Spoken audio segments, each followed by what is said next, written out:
आज अपन क्या सीखने वाले हैं? फाइनल अकाउंट्स के एडजस्टमेंट। ओके, अब कंसेप्ट समझो। सबसे पहले कि जब तुमको क्वेश्चन आता है तो क्वेश्चन में तुमको मेंशन किया होता है ट्रायल बैलेंस। ओके, जितना आइटम तुम्हारा ट्रायल बैलेंस में आया हुआ है वो ट्रायल बैलेंस का अपने को कितना इफेक्ट देने का है? Single effect. और जो चीजें एडजस्टमेंट में आई है उसके कितने इफेक्ट देने के अपने को? 2 इफेक्ट।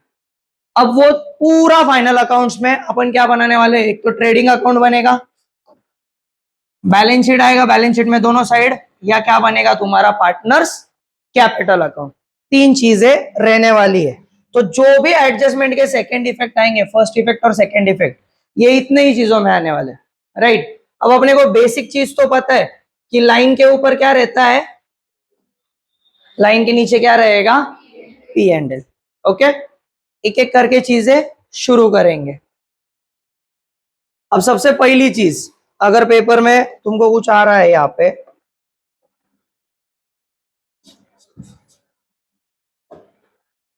हर एक क्वेश्चन में ये चीज आने ही वाली है, क्या है?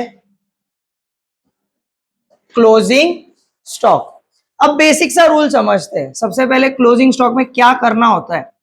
क्लोजिंग स्टॉक का जब हम इफेक्ट सीखते, कुछ कुछ क्वेश्चन में क्लोजिंग स्टॉक के 2 वैल्यू दिए रहेंगे। तुमको बोला रहेगा कि कॉस्ट प्राइस क्लोजिंग स्टॉक का कुछ और है, लेट से 35,000 और मार्केट प्राइस है 38,000। ठीक है, 2 वैल्यूज दिए। लॉजिक से जाओ, अगर लॉजिक से गए तो हम कौन सी वैल्यू सिलेक्ट करेंगे?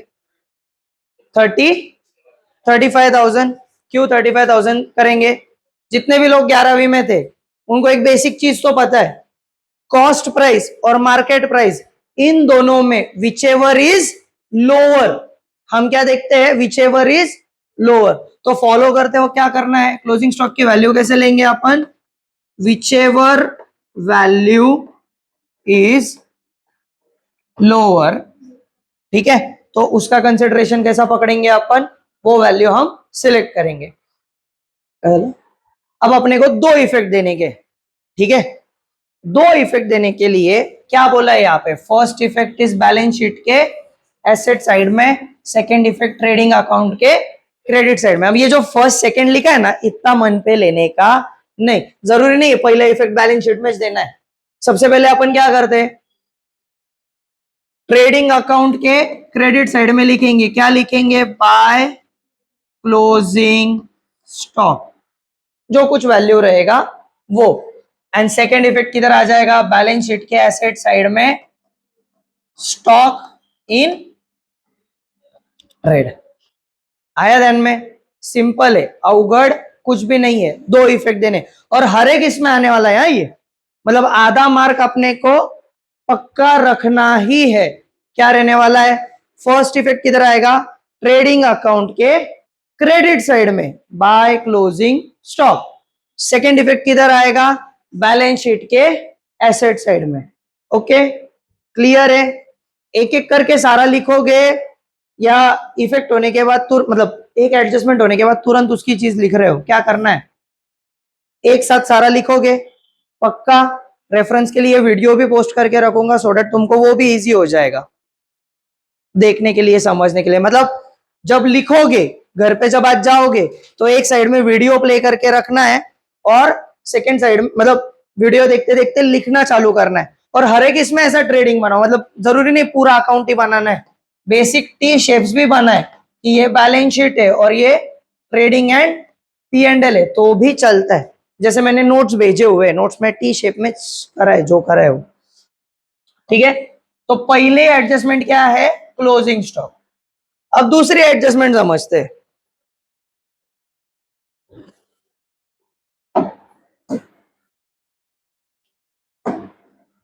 दूसरी एडजस्टमेंट क्या दिया तुमको? Outstanding expenses. अब कोई भी ये चीज समझ के लेना है और इंप्लीकेशन भी वैसे ही होगा कि कोई भी चीज अगर आउटस्टैंडिंग रही, आउटस्टैंडिंग मतलब क्या? बाकी है। अब ये आउटस्टैंडिंग क्या हो सकता है? आउटस्टैंडिंग इनकम भी हो सकता है और आउटस्टैंडिंग एक्सपेंसेस भी हो सकता है। आउटस्टैंडिंग इनकम मतलब क्या? पैसा आना बाकी है। आउटस्टैंडिंग एक्सपेंसेस मतलब क्या? पैसा देना बाकी है। ठीक आहे, आउटस्टँडिंग इन्कम म्हणजे पैसा अजून यायचा आहे, आउटस्टँडिंग एक्सपेन्सेस म्हणजे काय? पैसा अजून द्यायचा आहे. मेजरली आपल्याला येताना काय येत असतं? Outstanding expenses. तो एक्सपेंसेस में एक तो ये इफेक्ट आएगा तुमको वेजेस पे या फिर सैलरी पे, और ज्यादा ही कुछ रहा तो रेंट पे. ठीक है, अब सैलरी और रेंट किधर आते तुम्हारे? P&L में. वेजेस किधर आता तुम्हारा? ट्रेडिंग में. कोई भी चीज रहो, आउटस्टैंडिंग एक्सपेंस रहो या आउटस्टैंडिंग इनकम रहो, हमको क्या करना है? फर्स्ट इफेक्ट हमेशा रिस्पेक्टिव जो भी एक्सपेंस रहेगा या इनकम रहेगा उसमें क्या करना है? ऐड करना है. क्या करना है? ऐड करना है. लेट से एग्जांपल के तौर पे अगर कंसिडर करें अपन,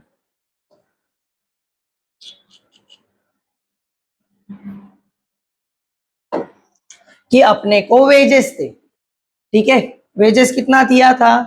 उन्होंने बोला था कि सर ये पर्टिकुलर साल में वेजेस है 8,000. ओके, और उसमें से 2 महीने के वेजेस अभी तक देने बाकी है. 10 महीने का दिया है, 2 महीने का वेजेस देना बाकी है. अब 10 महीने का अगर 8,000 है तो 1 महीने का कितना हुआ? 800 रुपए. अगर 1 महीने का वेजेस 800 पेंडिंग है तो 2 महीने का कितना होगा? 1,600. बराबर, मतलब कितना देना बाकी है? 1,600. हम क्या करेंगे? एड आउटस्टैंडिंग 1,600 और अगले कॉलम में क्या जाएगा? आउटर कॉलम में 9,600. बराबर, ऐड करा रिस्पेक्टिव एक्सपेंस में. सेकेंड इफेक्ट, खर्चा देना बाकी आहे, मतलब कभी ना कभी देना पडेगा. जर मला कधी ना कधी त्या गोष्टीचे पैसे द्यायचे तर ही माझी काय झाली? लायबिलिटी. मग सेकंड इफेक्ट कुठे येतं आपलं? आउटस्टँडिंग वेजेस किती बाकी आहे? 1,600. ठीक आहे, 9,600 तिथे लिहायचं नाही, आपल्या आकलेचे तारे चालवायचे नाही. किती होणार? 1,600. किती आउटस्टैंडिंग है? 1,600. ओके, अगर कोई एक्सपेंस रहा, वो बैग नीचे रख. अगर कोई एक्सपेंस रहा तो वो एक्सपेंस में क्या कर देने का? ऐड करने का. यही क्वेश्चन में अगर तुमको दिया होता आउटस्टैंडिंग सैलरी है, अब सैलरी किधर आता अपना? लाइन के नीचे आएगा, P&L में आएगा. बराबर, मैंने बोला कि सर सैलरी है, ये 2 और बाई नहीं लिखते बैठ रहा हूं मैं अभी. सैलरी आउटस्टैंडिंग है तो पहला इफेक्ट पहला अपन ने करा था ट्रेडिंग में. सैलरी किधर आता? P&L में. एडजस्टमेंट का इफेक्ट किधर आएगा? P&L में. सैलरी में अपन ऐड कर देंगे आउटस्टैंडिंग. बराबर, सेकेंड इफेक्ट किधर आ जाएगा? Outstanding salary what ever the amount. ये हुआ आउटस्टैंडिंग एक्सपेंसेस. ठीक है, अब इसमें ही आउटस्टैंडिंग इनकम. इनकम म्हणजे काय? पैसा आलाय. जर पैसा आलाय तर फर्मचा फायदा आहे का नुकसान आहे? कॉमन सेन्स आहे, फायदा आहे. बराबर, आता मला समजा काही रेंट येणार होता, मी इथं सर्टन अमाउंट लेट से 1,000 रुपये रेंट मला आलाय, पण अजून 500 रुपये येणं बाकी है. 500 रुपये क्या है? अब तक आना बाकी. कभी ना कभी आएगा. आया है क्या? नहीं. लेकिन बेसिक रूल, अपन जो भी अकाउंटिंग करते हैं वो अपन करंट ईयर के लिए करते, ना अगले साल के लिए ना पिछले साल के लिए. तो ये जो भी रेंट था ये मेरा करंट ईयर का रेंट था. बराबर, करंट ईयर का था तो मेरे करंट बैलेंसेस में दिखना चाहिए. हाँ या ना? सिंपल सा लॉजिक है. मैं क्या कर दूंगा इसमें? एड आउटस्टैंडिंग, इधर दे दिया मैंने 500, आउटर कॉलम में आए 1,500, 1,500 आए. बराबर। अब पैसा आना बाकी है, कभी ना कभी तो आएगा, आएगा कि नहीं आएगा? अगर कभी ना कभी आने वाला है तो वो क्या बन गई मेरी एसेट। मैं लिख दूंगा आउटस्टैंडिंग रेंट 500। तो ये लॉजिक से अगर अपन गए तो जो मेरे एक्सपेंसेस रहते हैं, आउटस्टैंडिंग एक्सपेंस का इफेक्ट किधर जाता? बैलेंस शीट के लायबिलिटी में। और आउटस्टैंडिंग इनकम का इफेक्ट किधर जाता? ठीक है, इसको फर्स्ट इफेक्ट बोलो या सेकंड इफेक्ट बोलो, मैटर नहीं करता, पर ध्यान में क्या रखना है, पहला किधर आएगा हमेशा? Trading and P and L. ठीक है, अगर पी एंड एल वाला एक्सपेंस रहा, सैलरी रहा, एडवर्टाइजमेंट रहा, रेंट रहा, ऑडिट फीस रही, टैक्सेस रहा, कुछ भी रहा, अगर पी एंड एल वाला एक्सपेंस है तो फर्स्ट इफेक्ट किधर आएगा? पी एंड एल में। ओके, और सेकेंड इफेक्ट किधर जाएगा? बैलेंस शीट के लायबिलिटी में। ध्यान में रखना है, आउटस्टैंडिंग म्हणजे काय, ये ना बाकी। इसको ही प्रेम से, आउटस्टैंडिंग को और एक प्रेम से क्या बोलते हैं? अरियर्स। बहुत से बच्चे इसमें भी कंफ्यूज हो जाते हैं। ठीक है, तो इसको क्या बोलेंगे? अरियर्स। ओके, क्लियर है? पक्का? 3 एडजस्टमेंट हुए अपने। कौन से 3 हुए? सबसे पहले हुआ क्लोजिंग स्टॉक, फिर हुआ आउटस्टैंडिंग एक्सपेंसेस, और दूसरा क्या हुआ? Income receivable. मतलब ये भी क्या है अपना? Outstanding income. क्लियर है? यहां तक सबका क्लियर है? जो मेजरली आने वाली चीज है ना, मैं वही डिस्कस कर रहा हूं। मतलब आउटस्टैंडिंग, प्रीपेड, प्री रिसीव्ड वगैरह, ये सारी चीजें। फिर एक साथ में मैं डेटर्स का सीक्वेंस लेने वाला हूं, फिर उसमें सारा डेटर्स का bad debts, discount received, bills receivable, dishonour, सारी सारी सारी चीजें आएगी। ओके, यहां तक क्लियर है? अब आउटस्टैंडिंग का ही अपोजिट क्या है रे? आउटस्टैंडिंग मतलब क्या? आना बाकी है। इसका अपोजिट क्या रहेगा? प्रीपेड या फिर प्री रिसीव्ड। प्रीपेड मतलब क्या? प्रीपेड मतलब हमने ये एक्सपेंस एडवांस में पे कर दिया है। ठीक है, एडवांस एक्सपेंसेस कभी कभी हो जाता है। अपन बेसिकली ध्यान में रखो, रिचार्ज जो करते, रिचार्ज अपन क्या करते? रिचार्ज करने के बाद अपन 28 दिन वापर रहे, बराबर, तो वो रिचार्ज क्या हुआ? प्रीपेड। रिचार्ज करने के बाद में आगे के 28 दिन यूज कर रहा हूं। वैसे ही बहुत सी चीजें होती है जो हम एडवांस में पे कर देते। अब मेरे को समझो एयरटेल का वाईफाई जो है उसका मेरे को साल का रिचार्ज परवड़ता है, बराबर, 6,000 समथिंग 8 रुपए लगता है या 4 रुपए लगता है, बट उसमें 2 महीने मेरे को फ्री मिल जाते हैं। मतलब 10 महीने के पैसे में मेरे को 12 महीना यूज करने को मिल रहा है, राइट। अब ये ऐसा नेसेसरी नहीं कि मैं 1 अप्रैल को ही रिचार्ज करूंगा, साल के बीच में मैं कभी भी रिचार्ज कर सकता हूं, उसका एक्सपायरी भी कभी भी आ सकता है, राइट। लेकिन अकाउंटिंग कहां से कहां तक हो रहा है? 1 अप्रैल से 31 मार्च। और मेरे को क्या घेना देना है? ये पर्टिकुलर साल में मैंने कितना यूज करा है, बराबर। तो ऐसे सिनारियो में आ जाता है प्रीपेड। प्रीपेड मोस्टली तुमको एक तो एडवर्टाइजमेंट में आता, मतलब ऐसे दिया रहेगा क्वेश्चन में कि एडवर्टाइजमेंट 3 इयर्स, ठीक है, या फिर इंश्योरेंस 15 मंथ्स, ऐसे कोई भी रैंडम चीज दे सकते हैं। मतलब क्या? महीने ज्यादा पैसा भरा। अब ज्यादा पैसा अगर भरा है तो मेरे को ये साल उसका कुछ घेना देना है क्या? नहीं। मेरा कितना पॉइंट है? वो पैसा मैंने ये साल कितना वापरा, यूज कितना हुआ। तो जब भी प्रीपेड आएगा, जो भी इनकम रहो, इनकम तो नहीं, एक्सपेंस में ही प्रीपेड रहता है, इनकम में प्री रिसीव्ड रहता है, तो जो भी एक्सपेंसेस रहो, रिस्पेक्टिव एक्सपेंसेस में से क्या करने का? Less prepaid. ठीक है, और अगर इनकम रहा, इनकम को बोलते हैं प्री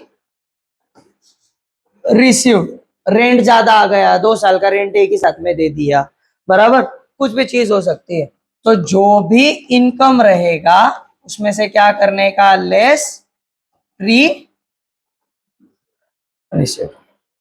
ओके, सिंपल है, दो इफेक्ट आएंगे। अगर अपन इस पे देखे,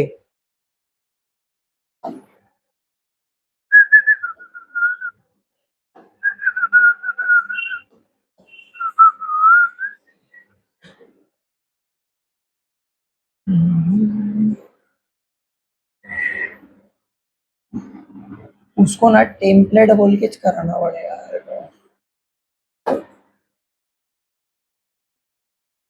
एडवर्टाइजमेंट का एग्जांपल लेते हैं।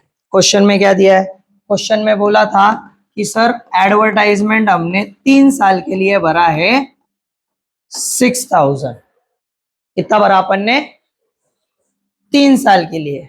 अब मेरे को सिर्फ ये साल का कहना देना है, अगले 2 साल का, जब अगले 2 साल का अकाउंटिंग करूंगा तब लिखूंगा। ये साल लिखने की जरूरत है क्या उसको? नहीं। मैं क्या करता हूं, मैं पहले देखता हूं मेरे को 1 साल का कितना लग रहा है भाई, 2,000 रुपीज। तो मेरे बुक्स में कितना रिकॉर्ड होना चाहिए? सिर्फ 2,000। ये बनाया मेरा P&L, इधर है, इधर लिखा मैंने एडवर्टाइजमेंट, इनर कॉलम में दे दिया 6,000। इसमें से एडवांस कितने साल का है? 1 साल का, 2 साल का कि 3 साल का? दिया 3 साल का है, लेकिन ये साल का तो ये साल ही आएगा। मतलब एडवांस कितने साल का हुआ मेरा? 2 साल का। मैं क्या करेगा, मैं इधर से लेस प्रीपेड 4,000, आउटर कॉलम में कितना रहेगा मेरे पास? 2,000 बराबर। और ये जो 4,000 है, अगर एक बार दे दिया तो बार बार देने की जरूरत है क्या वो पैसा? नहीं। उसका बेनिफिट मेरे को अगले साल भी मिलेगा और उसके अगले साल भी मिलने वाला है। तो वो किधर आ जाएगा? बैलेंस शीट के एसेट साइड में, प्रीपेड एडवर्टाइजमेंट 4,000। इधर 2,000 लिखने का नहीं, सिंपल चलने का। ठीक है, क्लियर है? अगर रिसीव हुआ है, प्री रिसीव्ड है, लेट से रेंट है, मेरे को रेंट आया 4,000, जिसमें से 1 साल, मतलब 1 साल नहीं, 1,000 रुपए क्या था, ज्यादा मिला है, तो मैं क्या करेगा, लेस 1,000, आउटर कॉलम में कितना आएगा? अब मेरे को अगर ज्यादा मिला है तो अगले साल मेरे को पैसा मिलने वाला है क्या? नहीं। तुमने लेट से, तुम 11वीं में क्लास को थे, 11वीं में तुमने 12वीं का फी भर दिया, बराबर। मेरे को झक मार के तुमको 12वीं में सिखाना पड़ेगा। एक चीज कर सकते हो, एक तो रिफंड कर सकता हो, नहीं तो कुछ भी हो, भले एक बच्चा है, मेरे को क्या करना पड़ने वाला है? सिखाना कंपलसरी। तो मेरी क्या बन गई वो? लायबिलिटी। तो प्रीपेड एक्सपेंस जो होता है वो एसेट होता है, और प्री रिसीव्ड इनकम जो है अपना, ये क्या है? अपनी लायबिलिटी। तो प्री रिसीव्ड कितना है मेरे को? 1,000, प्रेम से लिख दिए। तो लॉजिक से अगर गए तो एसेट साइड में क्या आता है अपना? प्रीपेड एक्सपेंसेस, और इधर क्या आता है? Pre received income. तो बैठे बैठे अपने कितने हो गए? 5। सबसे पहले क्लोजिंग स्टॉक। दो इफेक्ट किधर आते? ट्रेडिंग के क्रेडिट में, बैलेंस शीट के एसेट साइड में। ठीक है। दूसरा, आउटस्टैंडिंग एक्सपेंस। अगर खर्चा है तो रिस्पेक्टिव एक्सपेंस में क्या कर देने का? ऐड करने का। ठीक है।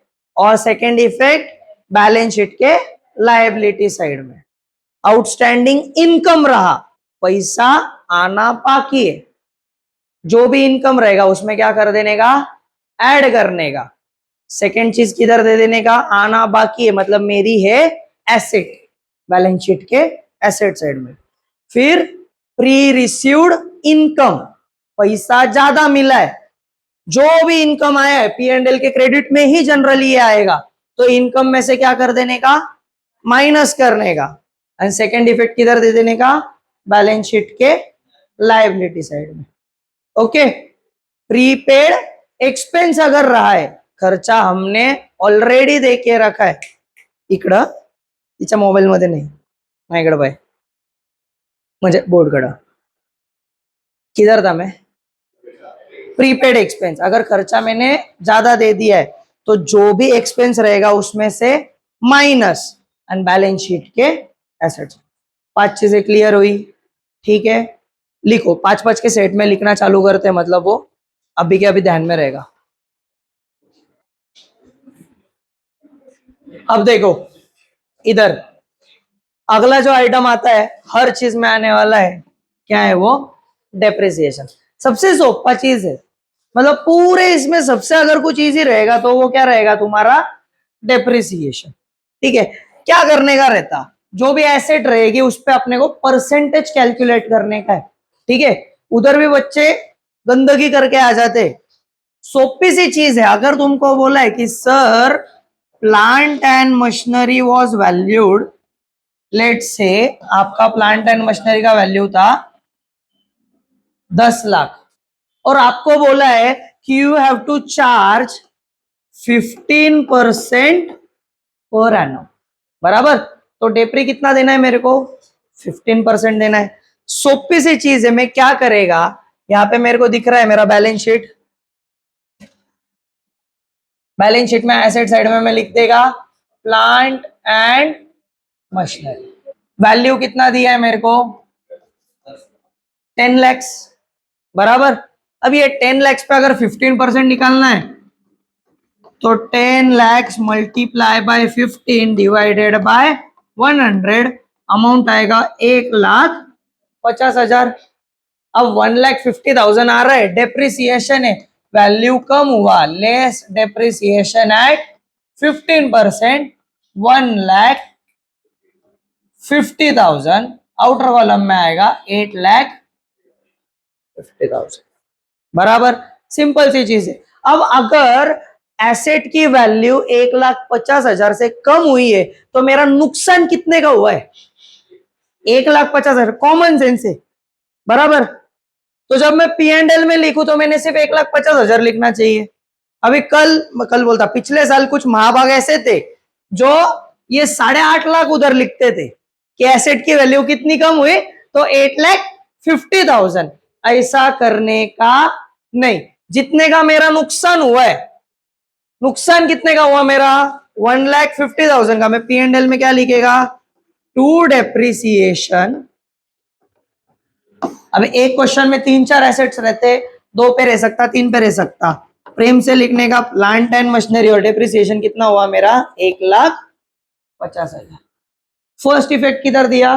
बैलेंस शीट के एसेट साइड में। क्या करा? जो एसेट था उसमें से लेस करा, बराबर? सेकेंड इफेक्ट क्या दिया? प्रॉफिट एंड लॉस के डेबिट साइड में। क्यों? फर्म का क्या है, फायदा है कि नुकसान है? नुकसान। अगर मेरा नुकसान है तो कॉमन सेंस है, नुकसान किधर लिखेंगे अपन? डेबिट। क्लियर है? हर एक इसमें डेप्रिसिएशन पे एडजस्टमेंट आता है। अब कुछ कुछ एडिशनल मशीनरी के भी क्वेश्चंस रहेंगे, वो जब अपन सॉल्व करेंगे तब वो चीजें डिस्कस करेंगे। ओके, समझा सबको? डेप्रिसिएशन फर्स्ट इफेक्ट किधर? बैलेंस शीट के एसेट में लेस करने का, जो भी परसेंटेज दिया रहेगा वो क्या करने का? लेस करने का। Second effect P and L के डेबिट। Okay, done. अगला देखते हैं।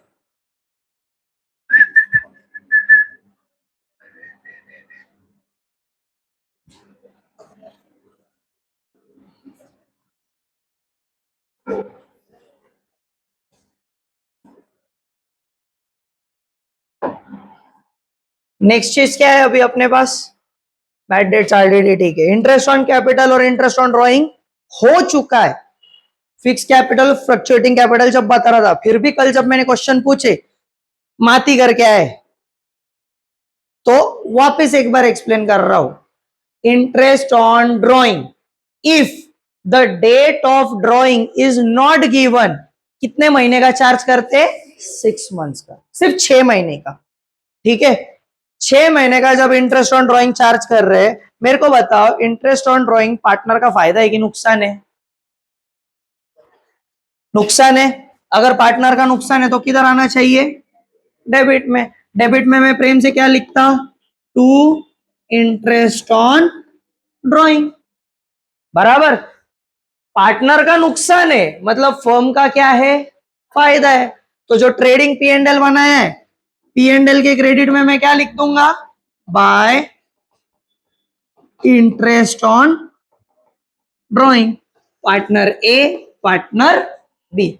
जिन्होंने लिया होगा अलग से सेग्रीगेट करने। देखो प्रेजेंटेशन के मार्क मिलते हैं, जितना तुम्हारा प्रेजेंटेशन अच्छा रहेगा और तुमको आदत लगी अच्छे प्रेजेंटेशन की, तो भले आंसर गंदा करके आए, कभी कभी पेपर चेकर वो देख के खुश हो जाता है कि हाँ बंदे ने अच्छा लिखा है। तो जितना सेपरेशन रखोगे, प्रॉपरली लिखोगे, तुमको ही उसका फायदा है। दो इफेक्ट क्या होंगे पार्टनर्स कैपिटल के डेबिट में, पी एंड एल के क्रेडिट में। अब इसका ही अपोजिट क्या आ जाता है, इंटरेस्ट ऑन कैपिटल, बराबर। अब जब मेरे को इंटरेस्ट ऑन कैपिटल लिखना है, मैं क्या करेगा, पार्टनर्स कैपिटल के क्रेडिट में bye interest on capital, partner का फायदा, फर्म का, अगर फर्म का नुकसान है तो to interest on capital A और बी। ठीक है। अब पार्टनर से ही रिलेटेड अगर सारे एक्सपेंसेस ले रहे हैं अपन, तो पार्टनर को अपन क्या देते, पार्टनर का फायदा फर्म का, तो पार्टनर के क्रेडिट में फर्म के डेबिट में। पार्टनर को कमीशन दे रहे हैं तो बाय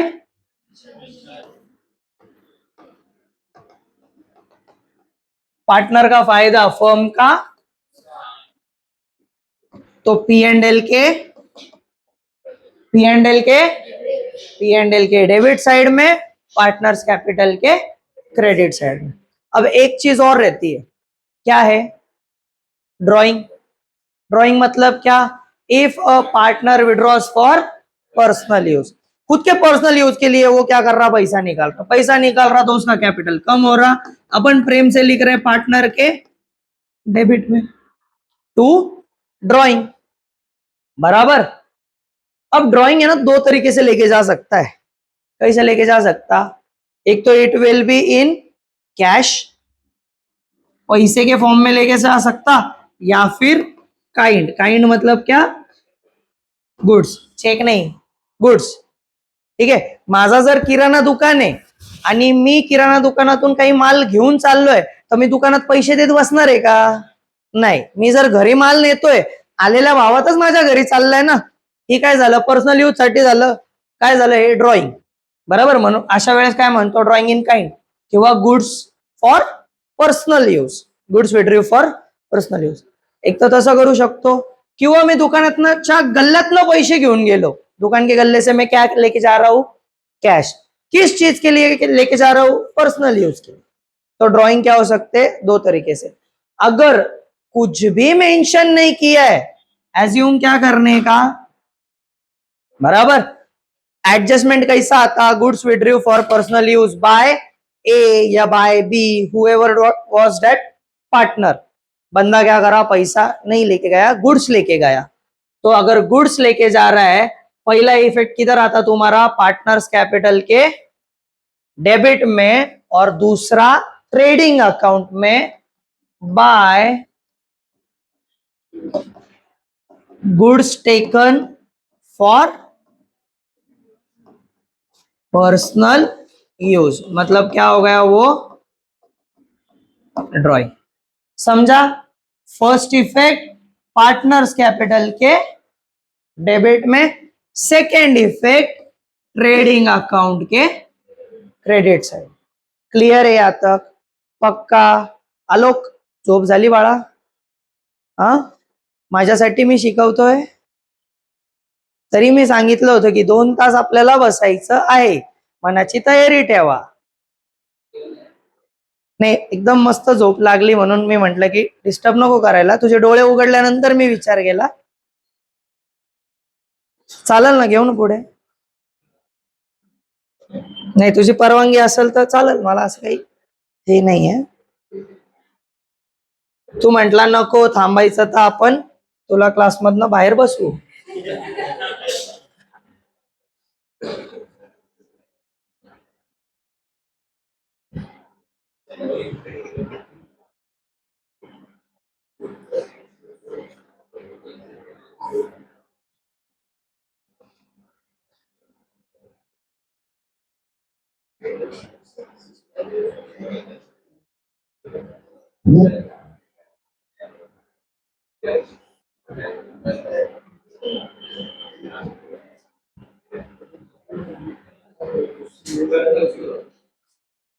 आपण आपलं पाहिलं तर बरं होईल.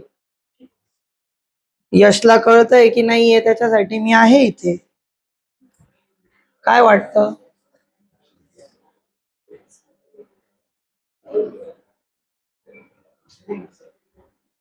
अब देखो यहाँ पे, ये जब मैं सिखा रहा था तो कितनी चीजें तुम्हारी क्लियर हुई अब तक?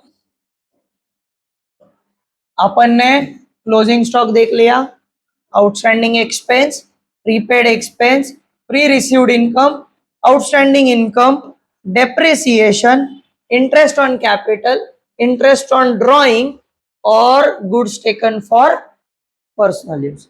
इतनी चीजें हो चुकी है. ठीक है, पहले ये सारी खत्म करूंगा, फिर मैं सिर्फ डेटर्स का चालू करूंगा. चलेगा? मतलब डेटर्स का अगर अलग से ही एक वीडियो अपन ने रखा तो तुमको भी वो अच्छा रहेगा रेफर करने के लिए, और वन स्ट्रोक सारे एडजस्टमेंट्स अपने हो जाएंगे. ठीक है, यहां तक क्लियर है सबको? अब देखो, इसमें मेजॉरिटी आता है goods taken for personal use तो है ही, और क्या है? गुड्स का ही बहुत खेल है अपने में, बराबर कि नहीं?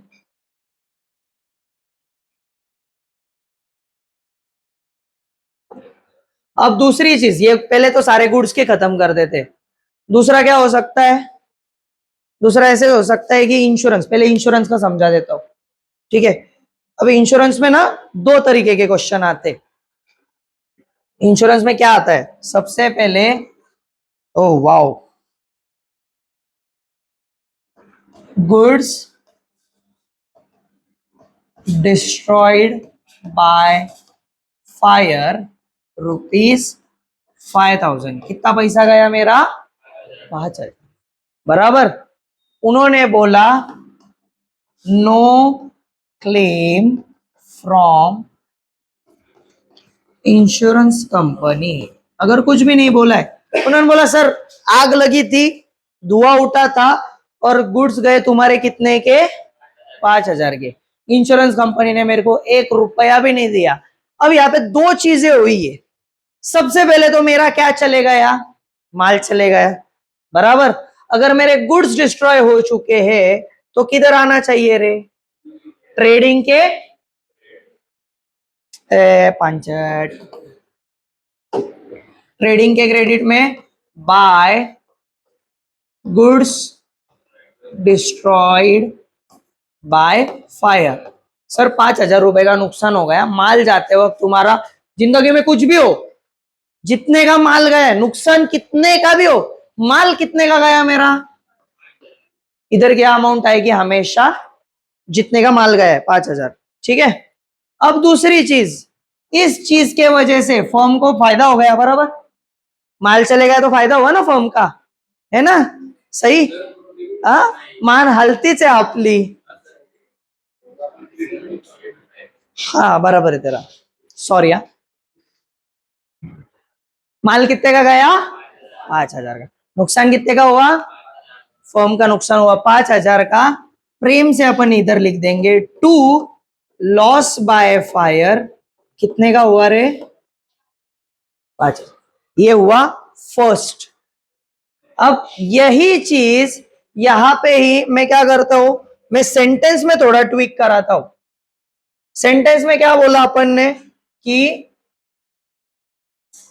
5,000 का तो नुकसान हुआ, बट इंश्योरेंस कंपनी पेड ₹3,000. ठीक है. माल कितने का गया? 5. नुकसान कितने का हुआ? सिर्फ 2,000. भले ही 5,000 का मेरा माल गया है, लेकिन इंश्योरेंस कंपनी ने कितना पैसा दिया? 3,000 दिया. कितना पैसा नहीं मिला, तो नुकसान कितने का हुआ? अमाउंट क्या, खेल क्या होगा अभी? ये जो 5,000 है वो वैसे ही रहेगा, लेकिन यहां पे जो लॉस बाय फायर है वो कितना हो जाएगा तुम्हारा? सिर्फ. पर डेबिट इक्वल्स टू क्रेडिट है क्या? नहीं. फिर थर्ड इफेक्ट तुम्हारा आ जाता है बैलेंस शीट के एसेट साइड में. इंश्योरेंस क्लेम 3000, ठीक है। 3 + 2 5, इधर भी 5 और इधर भी 5, समझा? ठीक है। अगर इंश्योरेंस कंपनी ने कुछ क्लेम दिया है तो क्या करने का, गुड्स जितने के गए हैं उसमें से माइनस इंश्योरेंस करने का, क्या मिलेगा तुमको, लॉस। ओके, क्लियर है। अब इसमें ही और गुड्स डिस्ट्रॉयड बाय फायर हुआ, गुड्स क्या हो सकता है, चोरी हो सकता है, बराबर। तो अगर गुड्स डिस्ट्रॉयड बाय फायर में goods lost by theft, trading के क्रेडिट में, P&L के डेबिट में क्या आएगा, टू लॉस बाय थेफ्ट। इधर ही दोनों इफेक्ट आने वाले, एक आएगा क्रेडिट में, एक आएगा डेबिट में, लेकिन अकाउंट अलग अलग है। नहीं तो रताड़ो जैसे कोई अगर कुछ रहेगा, इधर ही भी दे दिया और इधर भी दे दिया, फर्क कुछ भी नहीं पड़ेगा, ठीक है। ध्यान में क्या रखना है, पहला ट्रेडिंग के क्रेडिट में, दूसरा P&L के डेबिट में। और एक नुकसान का क्या आता है, goods distributed as a free sample.